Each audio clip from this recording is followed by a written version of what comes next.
So this is the first case for Dr. Pecora, and as you can really see here, there are not much chromosomal abnormalities. If we go to the next slide, we run this through our algorithm and artificial intelligence software.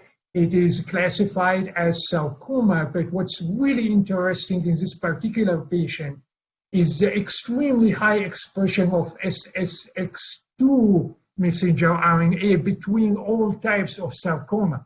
And again, this is comparing this particular sarcoma with other sarcomas. So as you can really see here, the expression of SSX2 is 10,333 folds higher than any average types of sarcomas. The other things which is very important in this particular patient is a significant overexpression of FGFR3. Next slides. Now, if we look at the mutation profile, next slide, please. And we see a mutation. Oops, no, go back. Next slide. Go back again, one more. Couple of slides. This. So there is, you might stop here. So as you can really see, there is a fusion that involve the SSX2 and the SS18. And if you look at the green, the area where it's shaded as a green, so as you can see, the SS18 genes is translocated and showing expression of the fusions that it is between multiple genes. Of course, the highest level is the SSX2B, but there is low level, similar high levels with the SS2, as well as with the SS7 and SSX3. Of course, these are not 4 different translocations. It's simply happening, as you can see on the bottom, these genes are adjacent to each other, and this is most likely represent alternative splicing. So the SS18 gene, when it is translocated into this locus, it allows it to generate fusion transcripts with alternative splicing between multiple genes that are adjacent in this location.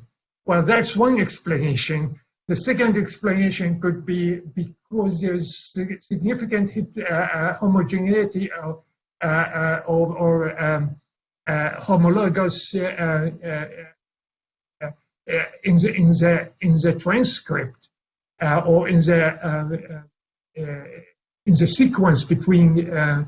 There's a significant homology in the sequence between these various genes, and when you have the translocations, the algorithm for aligning these transcripts get confused and might really align it to a different genes that is very similar or homologous to the first genes. So, but the bottom line, no question about it, there is this fusion. Next slide. Which you all know that this particular fusion is typically diagnostic for synovial sarcoma, but at the same time we detected mutation SMO or small genes, which is also very important because these patients can be treated with hedgehog inhibitors. The other things which I really didn't get time to show, that there was significant overexpression of Interc3 messenger RNA.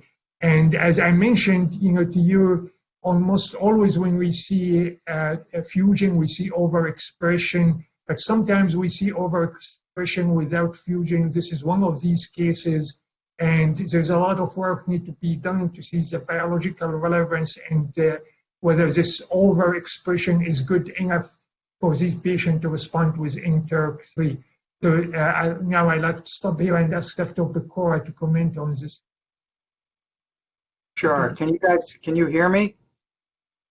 Yes. Okay, great. So this particular patient does in fact have synovial sarcoma. She presented with localized disease, had multiple local surgeries, ultimately developed systemic disease, was treated with adriamycin ifosfamide relapse, was treated with taxotere gemzar relapse, then went on combination ipilimumab, nivolumab, and Votrient, and had a major response, almost a CR that was quite durable for a long period of time, over a year. Went on to get married, started her life. Unfortunately, her disease became resistant to immunotherapy and Votrient. We sent off the test, and as a consequence of this test, she literally is starting tomorrow on an NTRK inhibitor. And we have the hedgehog inhibitors lined up to follow if the NTRK inhibitor does not work.